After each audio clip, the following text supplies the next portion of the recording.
네, 오늘 국내 이슈 체크인 또 새로운 얼굴과 함께하도록 하겠습니다. NH투자증권 청담지점의 윤정식 대리와 함께하도록 하겠습니다. 안녕하세요. 네, 안녕하세요. 네, 반갑습니다. 자, 이번 시간 또 함께하게 됐는데 잘 좀 부탁드리겠습니다. 네. 자, 먼저 오늘 첫 번째, 오늘 이슈는 또 어떤 이슈가 준비가 되어 있는지 얘기를 좀 나눠보도록 하겠습니다. 확인해 보도록 하죠.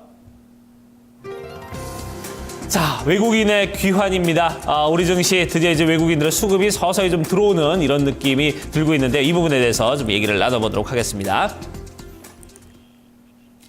네, 어제 외국인들 2천억 원 이상 순매수를 해주면서 2월 초에 굉장히 좀 부진했던 그런 증시에 대한 기대감이 갑자기 좀 살아나는 그런 분위기였습니다. 외국인의 귀환에 초점을 맞추셨어요. 어떤 부분들 좀 체크를 해볼까요? 네, 우선은 기분이 굉장히 좋은 그런 하루였던 것 같습니다. 외국인들에 대해서 굉장히 외면을 받았던 국내 시장인데요.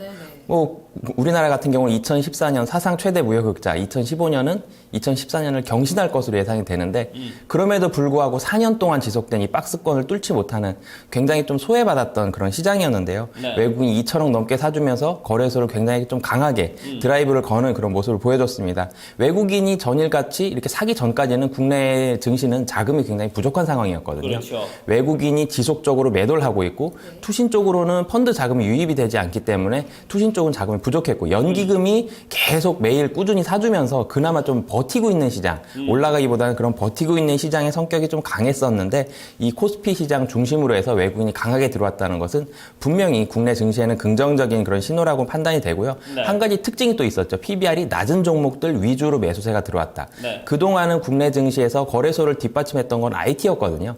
근데 IT보다는 PBR이 낮았던 뭐 정유화학, 조선 시장에서 소외받았고 굉장히 좀 많이 떨어졌던 이런 종목들 중심으로 매수세가 들어오면서 국내 증시에 대한 바닥을 이 정도로 잡으면 되지 않을까라는 추측도 해볼 수 있게 됐습니다. 네. 최근에 좀 수급 동향들 좀 우리가 좀 표를 보면 좀 체크를 좀 한번 해보도록 하죠. 네, 최근 수급 동향 보시면 굉장히 좀 속상합니다, 사실은. 외국인이 계속 팔았고요. 개인이 계속 사면서 국내 증시 계속 박스권에 머물러 있었는데요. 금년 증시 생각해보면 1900에서 1950 정도를 왔다 갔다 하고 있는 1900 정도면 PBR 1배거든요. 그럼 네. 우리나라 가치가 이 정도밖에 사실 되지 않나라는 그런 속상한 마음도 드는데 국내 증권사들의 금년 밴드, 지수 밴드를 보면 대부분이 1900에서 2000 사이입니다. 그냥 그만큼 성장 매력도 그렇다고 또 많이 떨어질 그런 이유도 없는 그런 시장을 보여줬었는데 1950에서 많이 막혀있던 이런 부분을 외국인이 강하게 좀 뚫어졌다라는 이런 부분이 좀 굉장히 좀 긍정적으로 보여지고요. 네. 다른 기관들은 돈이 거의 없습니다. 지금 연기금만 계속 쏘고 있고 그리고 1월 말 정도에는 연기금이 3천억 넘게 좀 사주면서 좀 강한 모습들을 보여줬기 때문에 연기금과 외국인 둘이서 같이 사준다면 국내 증시는 뭐 2천까지 정도는 뭐 단기간에도 바라볼 수 있지 않을까 이렇게 생각이 됩니다. 그렇습니다. 자, 근데 좀 이렇게 외국인들이 들어오고 있는 게 사실 저희도 좀 반갑긴 한데 항상 이제 우려하는 게 이게 계속 추세가 이어질 것인지 아니면 이게 일시적으로 좀 들어온 부분인지 아니면 또 지금 보니까 이제 중국의 지준율도 좀 낮췄다면 또 돈이 그쪽으로 간다면 이게 또 걱정이 되는 부분이 아닌가 이런 생각도 있거든요. 어떻습니까? 추세는 좀 어떨 것으로 보고 계세요? 사실 기관이든지 그리고 애널리스트들 쪽에서는 추세 전환을 두 가지로 판단을 하는데요. 수급 쪽에 있어서는 3천억 이상을 당일 한 번에 샀느냐. 그러면 추세가 전환됐다고 보고 있고요. 네. 1,000억 이상을 3일 연속으로 3일 이상 샀느냐. 그렇게 된다면 수급적으로는 이제 추세가 매수세 혹은 매도세로 전환이 됐다고 많이 보거든요. 네. 전일 같은 경우는 뭐 3천억은 안 되지만 2천억이 넘기 때문에 우선은 기대감은 굉장히 좀 강하게 가질 수 있다라고 볼 수 있고요. 네. 전 세계가 사실 지금 다 돈을 풀고 있죠. 유럽에서도 돈을 풀고 있고 그리고 그 신흥국들도 기준금리를 인하하고 있는 그런 상황들이기 때문에 사실 유동성은 굉장히 풍부합니다. 이런 상황에서는 증시가 적어도 버틸 수는 있다. 이 정도에선 버틸 수 있다. 그리고 상승에 대한 무게를 좀 더 가질 수 있다라고 볼 수 있을 것 같습니다. 네. 혹시 어제 2천억 그리고 오늘 1천억 원도 해당이 되는 건가요? 이틀 내? 그 정도면은 사실 이제 위로 간다고 봐도 될 것 같습니다. 2천억 이상 그리고 1,000억 이상이면은 사실 적은 돈도 아니고요. 네. 그 정도면은 국내 증시 분명히 위로 볼 수 있다라고 판단합니다. 하루 이틀 정도의 추이 조금 더 보고 만약에 뭐 오늘까지도 계속해서 좀 들어온다면은 이건 이제 추세로 이제 굳혀지는구나. 좀 우리가 이렇게 좀 생각을 해볼 수 있지 않을까 하는 생각이 드네요. 자, 그러면 이제 지금 요즘 들어서 이제 계속해서 좀 우리에게 이렇게 돈이 들어온 이유들. 어제 보니까 건설주들 그리고 화학주들 이렇게 경기 민감주들이 좀 외국인들 좀 추세가 상당히 많았던 부분인데 자, 이렇게 좀 이런 쪽으로 좀 많이 돈이 들어오는 이유는 어디에 있다고 봐야 될까요? 우선은 환율 매력입니다. 국내 그러니까 안전자산 선호 현상이 좀 심화가 되고 그리고 미국의 금리 인상에 대한 얘기들이 나오면서 달러 강세가 되면 원화는 상대적으로 약세가 되거든요. 그럼 국내 자산에 대한 매력이 떨어지는데 유럽의 위기가 조금은 사그러들었고요. 그런 부분들이 이제는 달러의 강세를 좀 막아놓는 그런 역할을 했습니다. 그러면서 국내 원화에 대해서는 상대적으로 강세가 되고요. 그러면서 원화 자산의 매력도가 증가하는, 그러니까 원화가 추세적으로 강세가 되는 동안에는 외국인은 지속적으로 매수가 들어오거든요. 그 환율에 대한 그런 매력이 첫 번째가 있고요. 또 한 가지는 실적과 밸류에이션 매력입니다. 실적의 특징들이 있습니다. 실적의 특징이 4분기를 저점으로 해서 1분기부터 올라간 거라는 그런 예상이 있고요. 또 두 번째로는 4분기부터 반등을 했다. 그러니까 공통점은 4분기가 바닥이라는 거죠. 네. 그런 부분들에 대한 실적의 바닥에 대한 그런 기대감들이 있고요. 그리고 저 PBR 위주. 저 PBR주가 거래소에서는 상당히 시총이 큰 섹터들이 많습니다. 뭐 정유화, 그리고 철강, 조선. 상당히 뭐 가슴은 아프지만 이쪽 부분들이 PBR 1 미만 종목들이 굉장히 많거든요. PBR 1도 안 되는 종목들은 유동성이 풍부해진 상황에선 역사적으로 보더라도 이렇게 자금이 풀릴 때는 매수세가 강하게 들어온다라고 보시면 될 것 같고요. 그리고 유가가 반등, 뭐 전일 밤이죠. 밤에는 유가가 좀 많이 떨어지긴 했지만 추세적으로는 44.5불 정도에서는 이제 올라오고 있는 모습들 많이 보여주고 있고, 뭐 원유에 대한 생산은 좀 감소하고 있는 추세이기 때문에 소비가 늘어나면 더 좋겠지만 생산이 감소한다면 뭐 충분히 50불 이상에서 60불 정도까지는 단기간에도 올라갈 수 있지 않겠나. 그래서 유가에 관련된 저유가 피해주였던 정유화, 건설, 조선 이런 종목들 위주로 최근에 종목들 그 수급이 많이 들어오고 있고요. 이런 부분들이 국내 증시를 외국인들이 사는 그런 이유라고 보시면 될 것 같습니다. 네.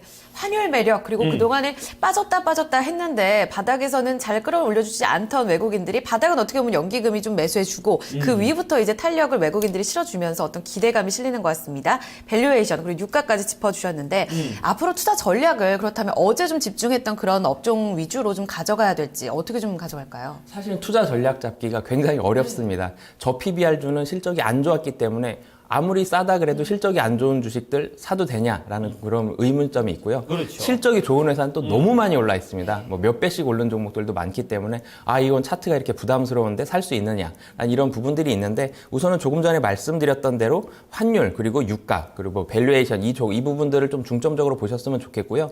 유동성이 전 세계적으로 당분간은 줄어들지가 않을 겁니다. 3월부터는 유럽에서 600억 유로씩 매월 풀기 때문에 굉장히 큰 규모로 자금이 나옵니다. 이럴 경우에는 대체적으로 지금까지는 유럽에서 이제 3차 사실은 돈을 푸는 건데요. 네. 이렇게 풀 때마다는 경기 민감주 중에서 저 PBR주는 항상 매수세가 들어왔기 때문에 이 부분들이 조금 쉬는 모습이 나오더라도 추세적으로는 올라갈 가능성이 좀 더 높다라고 이렇게 판단을 하고 있고요. 네. 그리고 또 한 가지 좀 매매에 있어서 팁을 드리고 싶은 부분이 있는데, 대차가 많았던 종목들입니다. 저 PBR주가 대차, 그러니까 주식을 빌려가지고 이건 이제 공매도를 하게 되는데 대차가 많았던 주식들인데 이제는 매수세가 들어오면서 위로 올리게 되겠죠. 그러면 굉장히 좀 빠른 속도로 뭐 며칠 전에 대우건설 같은 경우가 공매도 쇼커버링을 한다 그러죠. 상환이 들어오면서 굉장히 좀 빠른 속도로 올라가는데 대차가 많았던 종목들 이 위주로 조선주라든지 아니면 화학주 같은 종목들이 대차가 좀 많았거든요. 이런 종목들 쪽에서 보신다면 좀 단기간에 좀 화끈한 수익률도 어떻게 보면 좀 대형주지만 나올 수 있지 않을까 이렇게 생각을 하고 있습니다. 매도가 있었던 종목들을 이렇게 대차가 좀 많았던 종목들 좀 유심히 보자 이렇게 말씀을 해주셨는데, 한 가지만 더 여쭤보겠습니다. 어제 경기 민감주들 최근에 요즘 한 계속해서 좀 며칠 사이 흐름이 계속 좋아요. 하지만 이제 늘 이제 경기 민감주들은 그동안 몇 년 동안 우리를 많이 좀 괴롭혔었고 여기에 대해서 계속해서 좀 투자를 해야 되는지 의구심을 많이들 갖고 계신단 말이죠. 지금 좋다 하더라도 좀 앞으로 좀 추세가 좀 계속해서 이게 갈 것인지 이런 부분에 대해서도 좀 우려가 있습니다. 어떻습니까? 우선은 유가는 뭐 요 정도에서 어느 정도 바닥이라고 판단을 하고요. 그렇게 본다면은 뭐 가장 매력적으로 보이는 게 정유화학주 같은 경우. 그러니까 정유주 같은 경우는 정유 쪽에서는 사실은 손해를 봤고요. 이 화학 쪽에서는 이득을 봤었는데 정유 쪽에서의 손해가 커졌죠. 유가가 지속적으로 하락을 하면서 원유를 운반하는 데만 한 20일 정도가 걸리는데 20일 사이에도 원유가 계속 떨어졌기 때문에 근데 가격이 유지만 된다고 하더라도 여기서의 하락은 손실은 이제는 커지지가 않거든요. 그렇게 따진다면 정유화학주들도 단기간에 충분히 매력적으로 보이고요. 그리고 건설주들 같은 경우 해외 플랜트의 그런 부진으로 인해서 사실 이것도 유가 피해주기 때문에 이런 부진들이 이제는 유가가 어느 정도만 지지만 되더라도 충분히 매력이 있기 때문에 뭐 건설주들 같은 경우도 다시 올라갈 수 있는 그런 부분이라고 생각을 하고요. 순환매가 돌고 있는데 지금 철강주만 수급이 제대로 안 들어왔습니다. 네. 철강주도 수급이 들어올 때 단기간으로 뭐 지금 뭐 순환매 돌고 있는 종목들 최소 30%씩 났거든요. 네. 이렇게 본다면 철강도 순환매가 들어오는 타이밍만 잡는다면 뭐 하루 이틀 늦게 들어간다고 하더라도 퍼센트는 충분히 먹을 수 있는 그런 장이라고 생각합니다. 네, 자 이렇게 민감주들 가운데 지금 소외가 됐던 철강주까지도 한번 이제 짚어보고 그 추세를 타이밍만 좀 잘 잡으면은 충분히 매력이 있다 이렇게 짚어주셨습니다. 알겠습니다. 오늘 뭐 여러 가지 좀 얘기를 나눠봤는데요. 일단은 뭐 우리가 수치적인 부분에서 좀 많이 좀 접근해야 될 부분들 오늘 있다는 걸 느꼈습니다. 네, 오늘 외국인 추이 잘 지켜보시면서 오늘 살펴드렸던 압축 전략들 한번 참고해 보시면서 단기적, 중기적으로 들고 가보시길 바라겠습니다. 이슈 여기서 마무리 짓겠습니다. NH투자증권 윤정식 대리 함께했습니다. 말씀 감사합니다, 대리님. 네, 네, 감사합니다. 고맙습니다.